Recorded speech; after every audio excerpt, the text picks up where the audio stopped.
നിന്നോട് വല്ലാതെ വാദിക്കാൻ വരില്ലേ മനു? എന്താണ് അങ്ങനെ പറയുന്നത്? വക്കീലന്മാർക്ക് മാത്രമല്ല വാദിച്ചു ജയിക്കാൻ പറ്റുമെന്ന് പറഞ്ഞു. അങ്ങനെയാണല്ലേ? അപ്പൊ അതുകൊണ്ടാണ് എന്നോട് പറഞ്ഞത് വല്ലാതെ വാദിക്കാൻ വരണ്ടാന്ന്. ഇവിടെ നിന്ന് ഇടവേള പോയ സമയത്ത് എന്തൊക്കെയോ ഇങ്ങനെ പറഞ്ഞു. സത്യം പറഞ്ഞാൽ എനിക്ക് മനസ്സിലായില്ല എന്തൊക്കെയാണ് ഈ പറഞ്ഞുകൊണ്ടിരിക്കുന്നതെന്ന്.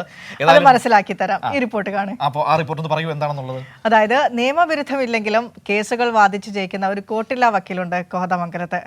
വെണ്ടുവഴി ഗോപാലൻ മാസ്റ്റർ എന്നാണ് ആ നാട്ടുകാരൊക്കെ അവരെ സ്നേഹപൂർവ്വം വിളിക്കുന്നത്. അതിനൊരു കാരണമുണ്ട്. കാരണം ഉപഭോക്തൃ നിയമ പോരാട്ട വഴികളിൽ നീതി നിഷേധിക്കപ്പെട്ടവരുടെ രക്ഷകനാണ് പലപ്പോഴും ഗോപാലൻ മാഷ്. അപ്പോൾ നമുക്ക് ഗോപാലൻ മാഷിന്റെ കഥ അറിയാം. ഗോപാലൻ മാഷ് ഇന്നോ ഇന്നലെയോ തുടങ്ങിയതല്ല ഈ കോട്ടില്ല വക്കീൽ പണി. ഒരു വ്യാഴവട്ടത്തിലേറെയായി വെണ്ടുവഴി ഗോപാലൻ നീതി നിഷേധിക്കപ്പെട്ടവരുടെ അത്താണിയാണ്. നിയമവിരുദ്ധമൊന്നുമില്ലെങ്കിലും ഉപഭോക്തൃ നിയമത്തെക്കുറിച്ചെല്ലാം നല്ല പരിജ്ഞാനമാണ് ഗോപാലന്.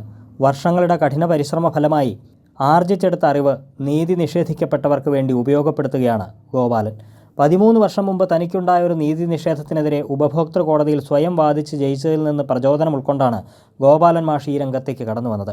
എന്നെപ്പോലെ മറ്റൊരാൾ ഈ കൺസ്യൂമർ കോടതിയിലേക്ക് കടന്നു വരുന്നില്ല എന്നുള്ളത് ഒരു യാഥാർത്ഥ്യമാണ്. അതിൻ്റെ കാരണം ഈ നിയമത്തെക്കുറിച്ച് ജനങ്ങൾക്ക് യാതൊന്നും അറിയുന്നില്ല എന്നത് തന്നെയാണ് ഒന്ന്. രണ്ടാമത്, ഇങ്ങനൊരു പ്രൊവിഷൻ കൺസ്യൂമർ ലോയിൽ ഉണ്ടെന്ന് ജനങ്ങൾക്ക് ആർക്കും തന്നെ അറിയില്ല. അതായത് ഏതൊരു ആളുകൾക്കും കൺസ്യൂമർ കോടതി മുമ്പാകെ വന്ന് മറ്റുള്ളവർക്ക് വേണ്ടിയോ അവനവന് വേണ്ടിയോ കേസ് ബാധിക്കാനുള്ള റെഗുലേഷനും നിയമങ്ങളൊക്കെ ഉണ്ട്. നിയമവിരുദ്ധത്തിൻ്റെ പിൻബലമില്ലാതെ കഴിഞ്ഞ ഒരു പതിറ്റാണ്ടിലേറെയായി വിവിധ ഉപഭോക്തൃ കോടതികളിൽ ഹാജരായ ഗോപാലൻ ഇന്നുവരെ ഒരു കേസിൽ പോലും തോറ്റിട്ടില്ലെന്നത് ശ്രദ്ധേയം.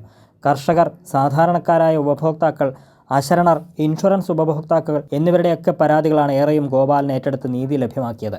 ഉപഭോക്തൃ നിയമങ്ങളെക്കുറിച്ച് ബോധവൽക്കരണ സെമിനാറുകൾ രാജ്യത്തുടനീളം സംഘടിപ്പിക്കണമെന്നതടക്കം ചില നിർദ്ദേശങ്ങൾ കൂടി മുന്നോട്ട് വയ്ക്കുകയാണ് ഗോപാലൻ മാഷ്. ഇതിൻ്റെ കോർട്ട് പ്രൊസീഡിങ്സ് ഉണ്ട്, അത് ലളിതമാക്കണം.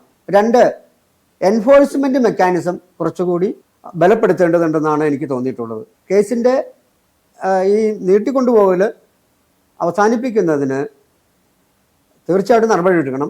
അതിന് ട്രെയിൻഡ് ആയിട്ടുള്ള അഡ്മിനിസ്ട്രേറ്റീവ് സ്റ്റാഫിനെയാണ് നമുക്ക് ആവശ്യം. ഗ്രന്ഥകാരനും അറിയപ്പെടുന്ന വിവരാവകാശ പ്രവർത്തകനും അധ്യാപകനുമായ ഗോപാലൻ മാഷ് ഉപഭോക്തൃ ജാഗ്രതാ സമിതി, വിവരാവകാശ സമിതി തുടങ്ങിയവയുടെ ഭാരവാഹി എന്ന നിലയിലും പൊതുരംഗത്ത് സജീവ സാന്നിധ്യമാണ്.